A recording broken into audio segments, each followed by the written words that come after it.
Today we read from Jeremiah chapter 17, verses 7 to 10. Tomorrow is the feast day of Melangell, a Welsh abbess of the 6th century, who has a delightful story. It starts in a less promising way. Although the daughter of an Irish king, she ran away to avoid an arranged marriage. She took refuge in the quiet valley of Pennant in Wales, thus renouncing wealth and influence, and there she led a simple life of prayer. When the Prince of Powys came hunting, a hare ran into the valley and sheltered under her cloak. Being a girl of some resolute character, she refused to move or hand over the hare, despite the pack of dogs barking and snarling around her. The prince was suitably impressed, and he listened to her story and granted her the valley as a sanctuary forever. Melangell gathered a community of women around her, and as her story spread, hares became known as Uin Melangell, Melangell's lambs, and they were specially protected in that valley.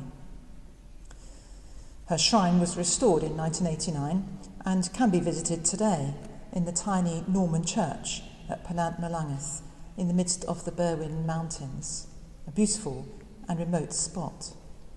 The churchyard contains several yew trees reckoned to be 2,000 years old. Well, I always love a good female saint story, and it's nice to read the passage from Jeremiah set for her feast day. A rare sunny moment for Jeremiah, who's usually more gloomy. The image of the tree with its roots set so deep and its green leaves and its fruit is a lovely one for Melangell in the valley where she stayed for the rest of her life and where she stood fast despite the pack of hunting dogs. She was unafraid. She did not fear, for her trust was in the Lord. Like that tree, she was not about to move.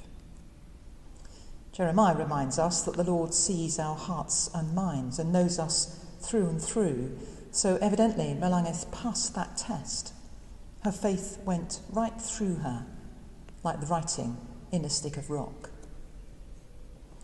And Jeremiah says, even in years of drought, this tree will not wither. Its roots are so deep. With our New Testament perspective, we're bound to think of the tree of life in the New Jerusalem, rooted in the river of life that flows from the throne of God, fruiting every season, and its leaves healing the nations. How modern these ancient stories and texts seem to us today, as we rediscover the importance of trees and of animals for our environment, the necessity of stewarding the beauty and creativity and fruitfulness of our world, the need to stop being so human-centric and to reassess our relationship with all other forms of life on the planet as we gain a fresh respect for the sense of unity with nature which so many of the saints experienced long ago.